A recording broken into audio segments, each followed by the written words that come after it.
Nous avons donc une première question qui consiste à savoir s'il n'y aura pas de bras de fer. Est-ce qu'il y a un bras de fer entre l'État central et la mairie de Dakar? Dama ne bras de fer comme nee naa pour ñu xeex foog ñu nekk ñaar bras de fer bu mu am foog mu am ñaari loxo du noonu waaw man ba may bras de fer ci 23 janvier bi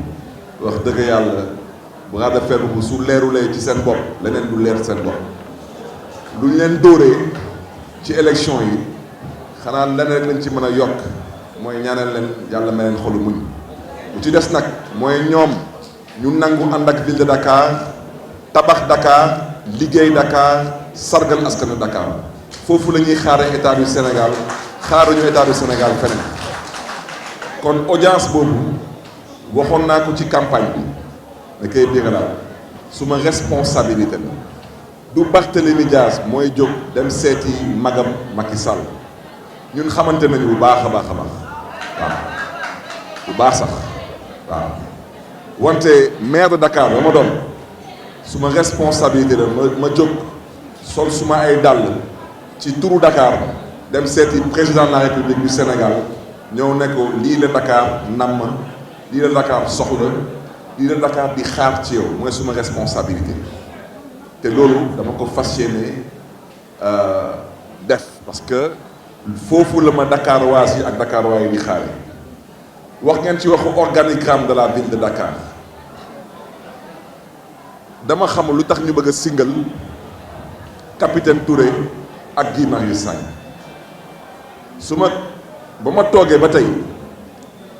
dama tànn lu ëpp 12 personnes suma cabinet am na ay chargés de mission am na ay conseillers techniques am na ay conseillers spéciaux ñu ngeen di gis suma ginnaaw ñii ñëpp c'est le cabinet de la ville de Dakar lu tax kenn waxul seen wax yéen est-ce que xam ngeen benn waay bu ñuy wooyee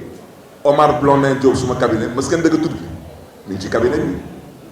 mës ngeen dëgg ci cabinet bi ku ñuy wooyee Mamadou Ka mi ngi ci cabinet bi mës ngeen dëgg ci cabinet bi ku ñuy wooyee Khalil Diak mi ngi ci cabinet bi lu tax nag ñoom kenn waxul seen wax lu tax ñu bëgg a singal Guy Marius Sagna ak capitaine Touré balaa may dee ñu ne ma waxu organigramme ñoom ñuy wax na ngeen dem xool yi seen organigramme ak ngeen xool seen ay décision parce que une chose est claire mooy présidence de la République organigramme bu fa nekk mënoo fa am presque 300 ministres conseillers et conseillers techniques et chargés de mission mënul nekku fa waaw kon nag ñoom su ñuy nekk ci seen maa tey man nangul leen seen maa tey wante nañ ma may man ma mën a liggéey suma liggéey nu ma ko yoon santaane ma bëgg nag wax ci leer constitution du Sénégal waxuma waxu décret xam ngeen décret président moo koy signé kon nag man décret safuma dama ne constitution du Sénégal di suñu alxuraan di suñu bible moom moo wax collectivité locale yi dañ leen baaxee libre administration kon nag à cet effet amul benn loi amul benn décret bu mën a ñëw tegu ci kaw loolu mënul nekk libre administration mooy man dama ne préfet may dégg kenn Sénégal amul sañ-sañ ne ma balaa ngay tànn nit sa cabinet da ngay jaar ci man ma jox la autorisation du ma ko def tey du ma ko def suba amut président Macky Sall nuñ ko falee suffrage universel direct noonu lañ ma falee man suffrage universel direct man nekkoon naa fi député assemblée nationale du Sénégal président Macky Sall musul jaar assemblée nationale taxaw ne est-ce que man mën naa am conseiller bii wala conseiller bee yaa ngi wax waxu organigramme soxna si kan mooy directeur de cabinet du président de la République man xaw ma ko wante lu ma leen mën a wax mooy lu loi bi wax loi nee na kenn mënul nekk directeur de cabinet du président de la République te amoo benn diplôme universitaire fa laa yem ci wax ci kon nag loolu la loi bi wax loolu la loi bi wax waaw man suma directeur de cabinet mi ngi nii titulaire de plusieurs masters ancien directeur de l'hôpital régional de Saint-Louis ancien directeur de l'hôpital Abass Ndao ancien directeur de l'hôpital Albert Royer, titulaire de diplôme universitaire. waaw ñu ngi wax ci waxu capitaine Touré d'abord capitaine Touré d'abord tey dañ koy jaajëfee da ngeen tàccul ma capitaine Touré parce que capitaine Touré dañ ko naroon décorer tey Sénégal ñoom ba ñuy complot seen complot capitaine Touré su gëmuloon yàlla dama ne capitaine Touré ay mbokkam ak may dégg su gëmuloon yàlla peut-être tey dina dégg beneen grade wante nag su ko defoon tey Sénégal di ngeen dégg lu ëpp 14 morts capitaine Touré, que Dieu vous garde et que Dieu vous bénisse man naa ko Guy Marius Sagna nag moom tey Sénégal ci gàttal amatul syndicat balaa may dee ay syndicaliste di dugg ci lu ngeen xam ne seen yoon newu ci wante nag yàkkamtewuñu fi kenn waaw syndicaliste ngay taxaw ne da ngay représenter les travailleurs de la ville de Dakar fii mairie de Dakar di ngeen gis nit buy liggéey am master 190 000 francs yu bokk ndey ak baay du ko yóbbu këram. Voici où les syndicalistes qui parlent pour le nom et le compte des travailleurs de la ville de Dakar doivent parler te bàyyi di dugg ci lu ngeen xam ne seen yoon newu ci waaw man bokkuma man dama ne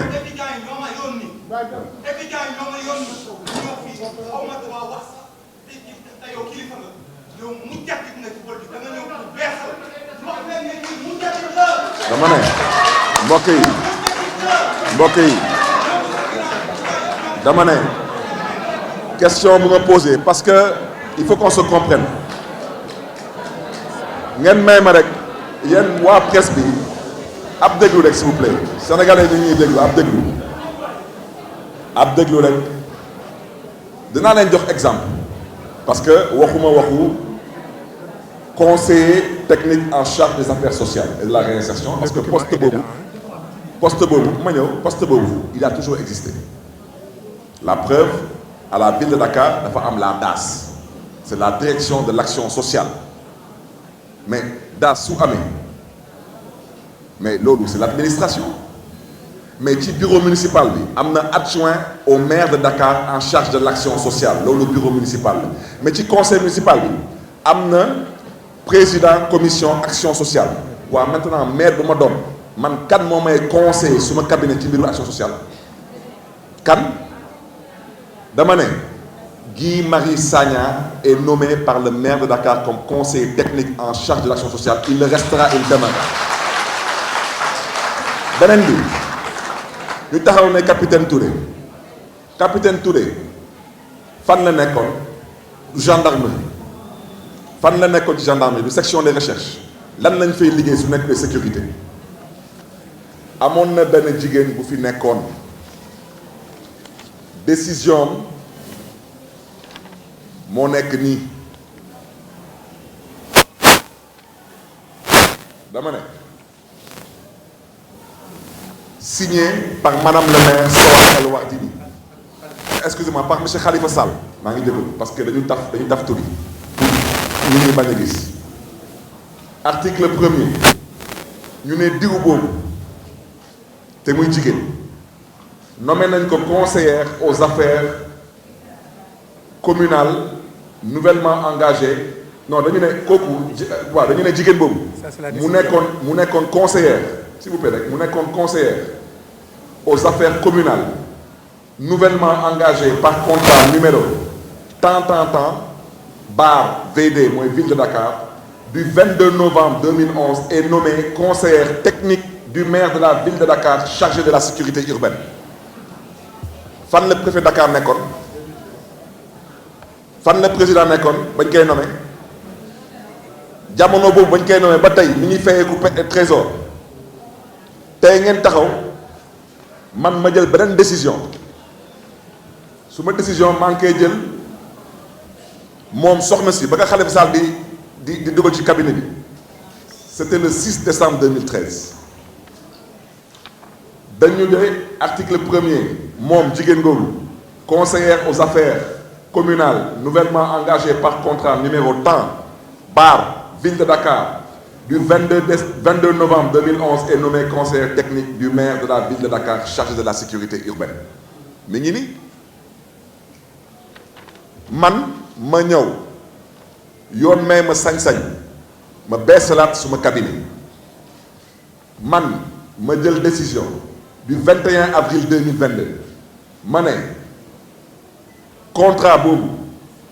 dañ koy arrêté mooy jigéen boobu ma ne contrat boobu dama ko remplacer par capitaine Touré waaw loolu damay laajte rek kana ci mën dara ñu ne ma dafa am benn waaye bu taxaw fa leen nekk xam may wax organique maa ngi koy xaar fii laa koy xaar dama ne ces gens sont membres du cabinet et ils resteront membres du cabinet dama ne ku mu neex jóg def lu la neex man su ma jógee dinaa def lii di suma warugar su leen neexee sax dites à qui de droit même de bloquer même les salaires au trésor, je dirais à qui de droit de faire ce qu'il a à faire pour que les personnes qui ont contracté avec la ville de Dakar puissent honorer leurs engagements avec la ville de Dakar et que la ville de Dakar puisse aussi honorer ses engagements avec ces personnes. Karim am na lu ma ci bëgg a wax parce que nag lu ëpp tuuru dama ne lu ëpp tuuru te nag xeex su jotee ku xeexul doo gor doo doomu gor dama ne capitaine Touré ngeen may ma rek dama ne capitaine Touré juddoo Sénégal yaroo Sénégal dëkk Sénégal ñu nekk ko moom du liggéey Sénégal fii dëppul kees jaayul suuf dëppkatu kees yi xam nañ leen jaaykatu suuf yi xam nañ leen sàccul sàcckat yi xam nañ leen nga taxaw ne que moom du fi liggéey Sénégal ndax lan parce que da ngeen doon complot mu ne moom nangul dugal loxoom ci complot bi comme na ngeen mbir bi ñi la demee dama décidé saisir le bureau de l'Organisation internationale du travail parce que nag on va vous apprendre à vous battre. On va saisir le bureau international du travail pour violation des articles numéro 111 et 190 et je le rappelle, nous allons interpeller le bureau de l'Organisation internationale du travail ainsi que les centrales syndicales sur la discrimination, la violence et le harcèlement dont font victimes le capitaine Touré et Guy Marius Sagna parce que nag lu ëpp tuuru dëkk bi du moomeelu kenn dëkk bi 1960 la amee indépendance président Senghor nekk président dem président Abdou Diouf ñëw dem tey nag président Macky Sall fi nekk on n'acceptera plus la violence, le harcèlement et la discrimination exercée sur Guy Marius Sagna et le capitaine Touré. Et je vous dis, ce combat-là, nous allons le porter à l'international. Ça va arrêter. Arrêter. Et les centrales syndicales sont interpellées. Le maire de Dakar que je suis, je refuse à partir d'aujourd'hui de cotiser dans n'importe quelle centrale syndicale qui ne respecte pas aujourd'hui un minimum de décence. Et je refuse de reconnaître un quelconque responsable syndical qui confond pomme de terre et Angleterre. S'il y a des syndicalistes qui pensent que la position qui est la leur est une position de jouissance, parce que ñun dëkk bi fi lañu juddoo fi lañu yaroo fi la xam nañ lépp man nag dama ne man bokkuma ci xeetu politiciens yi chantage ku ma woo ci jàmm ma fekk si la ci jàmm ku ma woo ci ay ma xam suma bopp ma téye suma bopp et je marche à l'essentiel. Je dis et je le répète, le bureau de l'Organisation internationale du travail par les conseils juridiques de la mairie de Dakar. Les conseils juridiques de la mairie de Dakar vont porter le combat à l'international. contre la discrimination, le harcèlement et la violence